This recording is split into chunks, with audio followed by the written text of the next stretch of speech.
Ele sugeriu que fizessem 3 perguntas, e caso respondessem a todas, retiraria a máscara. Li Shao observou o herói, refletindo que responder a uma pergunta não significava, necessariamente, dizer a verdade, afinal, não havia como comprovar a veracidade das palavras.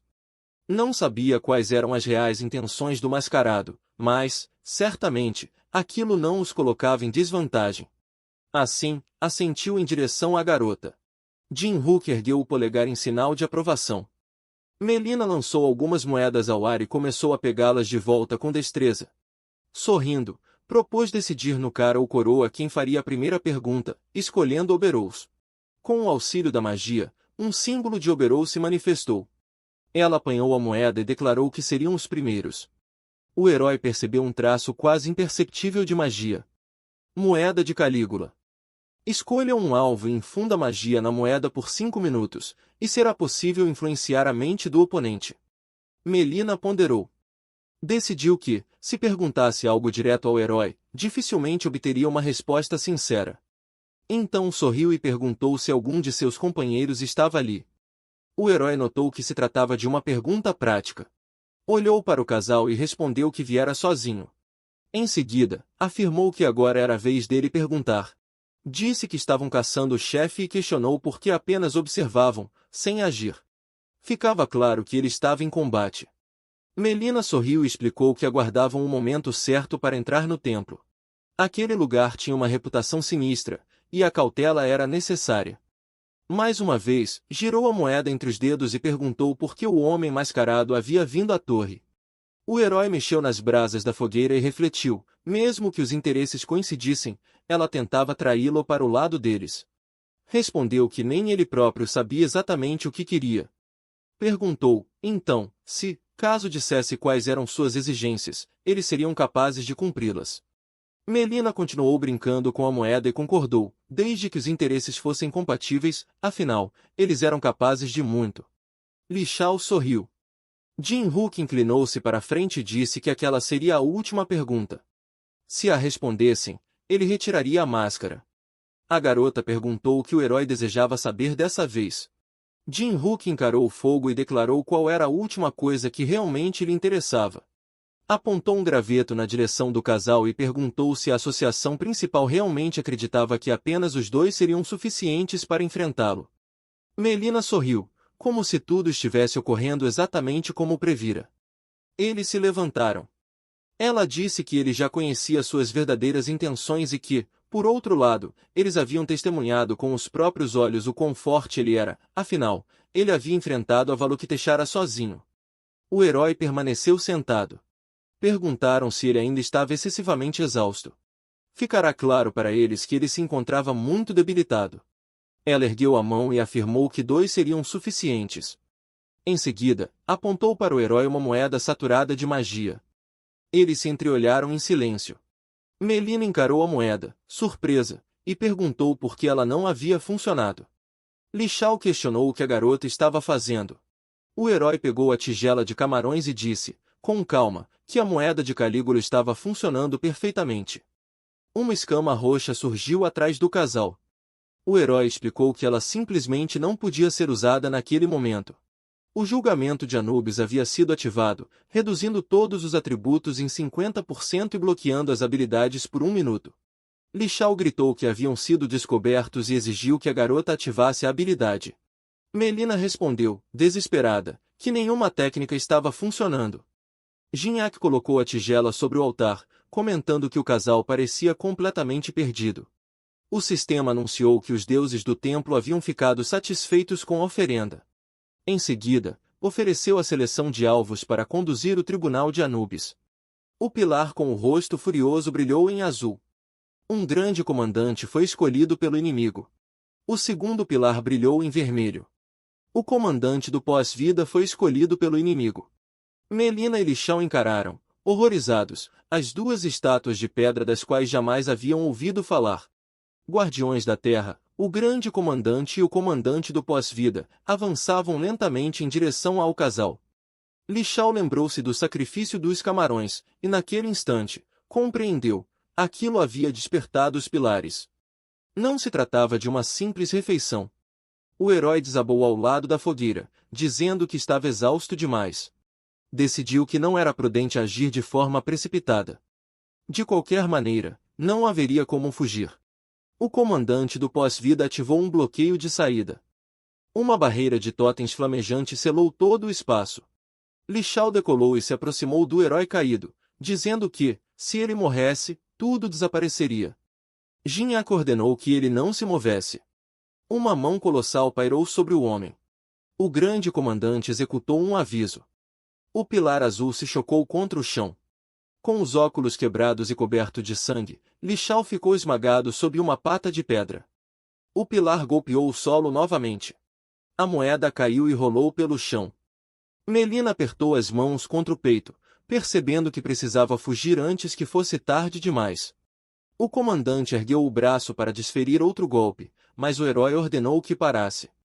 Ele se levantou, aproximou-se da garota e sugeriu que conversassem. Olhar ganancioso ativado. O sistema reportou um erro devido à diferença de níveis. O herói franziu o senho, percebendo que nem mesmo o atributo sorte o ajudava daquela vez. Seu olhar recaiu sobre o corpo de Li Shao, jogado no buraco deixado pelo impacto.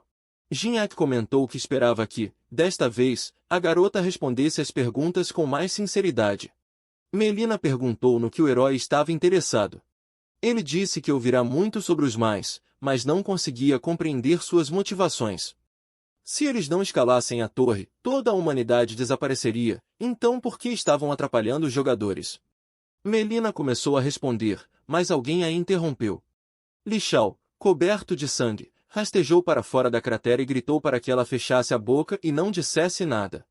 O comandante balançou sua pata de pedra. Li Shao gritou que ela nunca faria isso.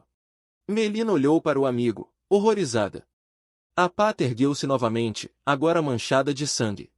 Jin Yak comentou, com frieza, que ser fiel a uma ideia até o fim era admirável, mas apenas no momento e no lugar certos.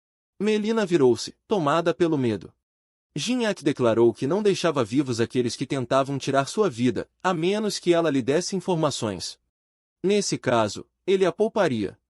Ele segurava uma adaga roxa e explicou que informações valiam muito, mas não mais do que uma vida. Tremendo, Melina disse que não conhecia os verdadeiros nomes daqueles que haviam sido enviados para matá-lo. Mencionou um homem usando uma máscara de peste e explicou que eles eram chamados de Lancelots. Ela caiu de joelhos e revelou que, além dele, existiam mais 11 pessoas. No entanto, fazia parte de um grupo de assassinos e não tinha acesso a mais detalhes. Olhar ganancioso ativado. O sistema confirmou que Melina estava dizendo a verdade. O herói sentou-se diante dela e sugeriu que continuassem. A garota contou que a administração afirmara que, se eles reunissem as 12 relíquias amaldiçoadas da torre, então, mesmo que a humanidade fosse extinta, eles sobreviveriam e receberiam uma grande recompensa. Ela garantiu que não sabia mais nada. Melina dizia a verdade. Era tudo que o herói conseguirá descobrir. Lancelot e as 12 relíquias amaldiçoadas. O herói sorriu, pensando que eles eram ainda mais insanos do que imaginara. O objetivo dos mais era invocar o demônio. Eles sobreviveriam mesmo que a humanidade fosse destruída. Seria necessário agir levando essa informação em conta. Ele se levantou e agradeceu à garota apavorada pelas informações valiosas, pois elas lhe seriam úteis. Melina sorriu, hesitante, e perguntou se poderia ir embora. O herói respondeu que não. Em choque, Melina começou a dizer que ele havia prometido deixá-la viver. O herói se aproximou e afirmou que cumpriria sua palavra, mas apenas após firmarem um contrato. Sua mão brilhou. Melina não compreendeu do que ele falava. O herói sorriu e ativou a marca da sola. Explicou que o contrato estabelecia que ela deveria obedecê-lo. Melina encarou o herói, aterrorizada, pensando que aquilo era 100 vezes pior que a morte. Ainda assim, se pudesse sobreviver, lágrimas escorreram por seu rosto. Era uma manhã clara e morna. Jin-Wook decidiu substituir a transmissão da luta por um vídeo. Removeu a janela do sistema e comentou que havia atraído pessoas com a transmissão, era natural que ficassem irritadas. Seguiu adiante. Um templo erguia-se à frente. O herói sugeriu que começassem. Ele sorriu e segurou a chave na mão. Ativou a invocação. Um feixe roxo disparou da chave, e algo começou a se manifestar. Uma esfera púrpura brilhou no ar. As aves fugiram em todas as direções, tomadas pelo medo. O chefe do terceiro andar respondeu ao chamado do herói. Um portal surgiu e começou a se abrir. Um pé de pedra emergiu do portal roxo. Um exército de pedra começou a aparecer. Um homem saiu, segurando uma taça de saquê. Perguntou quem ousava perturbar seu descanso. O herói ativou o olhar ganancioso. O sistema informou que os atributos de sorte e adaptação compensaram a diferença de níveis. O chefe do terceiro andar revelou-se. Um homem de cabelos longos estava sentado em um trono de pedra. Seu nome era Muan. A janela de status com suas características se abriu. A cópia era impossível devido à diferença de níveis. Muan bebeu um gole de saquê e comentou que muitos haviam tentado enfrentar seu exército, mas apenas aquele herói conseguirá invocá-lo usando a chave. Ele estava sentado sobre a cabeça de um guerreiro colossal, abaixo do qual se espalhavam inúmeros gigantes e combatentes. Era o vasto exército de Muan, 100.000 almas. Jin-Wook sorriu e perguntou sobre o exército inimigo. Em seguida, ativou o primeiro tabuleiro. Estendeu a mão, e uma projeção começou a se formar abaixo dela. Ele bateu na placa.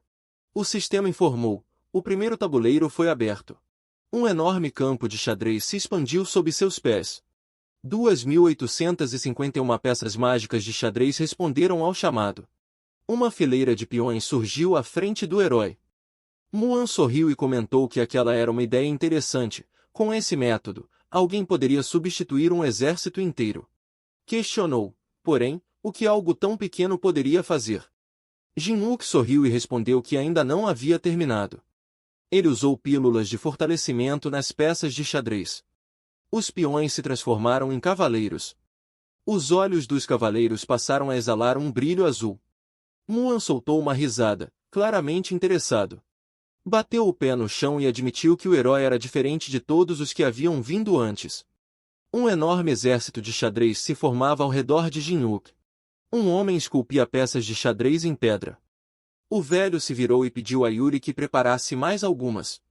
Pakana procurava nervosamente uma das figuras e comentou que, já que o objetivo havia sido definido, eles sabiam quanto ainda faltava, mas ela não entendia a ideia de simplesmente produzir esculturas. A garota imbuía as peças com magia, dizendo que não tinha tempo para pensar.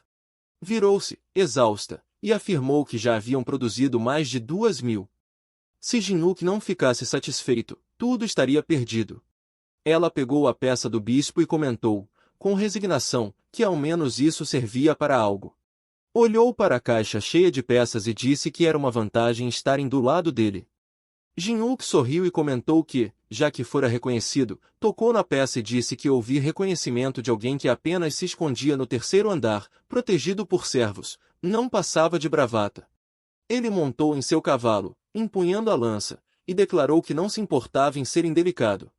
Muan franziu o senho e perguntou novamente. Jin-Wook respondeu que Muan havia derrotado apenas alguns jogadores fracos e agora se exibia por isso. Era justamente por essa razão que estava preso ao terceiro andar, porque não possuía capacidade para subir mais alto. Muan estava envolto em energia. Os monstros da torre de provação guardavam cada andar e utilizavam a energia daquele nível. Além disso, não apenas os jogadores, mas também eles podiam subir a torre e aumentar sua força. Muan riu, chamando o herói de sujeito interessante.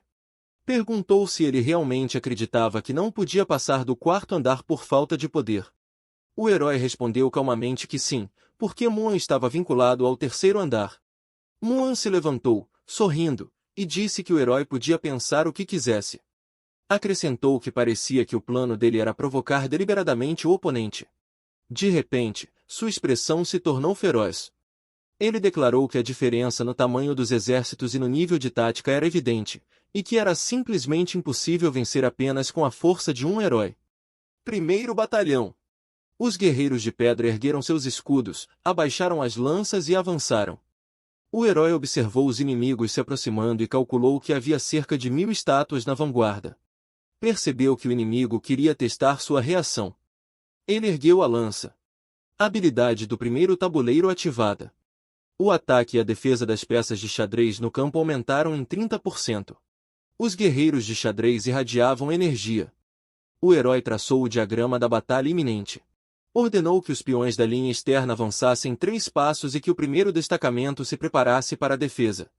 As tropas avançaram. Os peões ativaram a parede de escudos, apontando suas armas para a frente. O inimigo se aproximava. Mantenham a formação, ordenou o herói. Os escudos colidiram com força. As linhas se chocaram, rangendo. Os peões foram empurrados para trás. Lutem até o fim, gritou o herói. A pressão aumentou, e os escudeiros recuaram. Atirem! As balistas começaram a disparar. Flechas de besta cortaram o ar, atravessando os escudos inimigos. Os guerreiros de pedra ergueram suas defesas, mas as flechas continuaram a perfurá-los. As figuras elefante ativaram uma onda de fogo. Erguendo seus cajados, despejaram chamas ardentes sobre o inimigo. O fogo atravessava as frestas dos escudos. Corpos carbonizados caíram no chão. Muan sorriu. Uma marca púrpura surgiu em sua testa. Ele comentou que o herói havia dizimado a vanguarda em segundos, algo digno de reconhecimento. Ordenou que o 2º e o 3º batalhões avançassem. Com um gesto de mão, os guerreiros partiram para o ataque. A cavalaria avançou pelo flanco inimigo. O herói apresentou um novo esquema de batalha.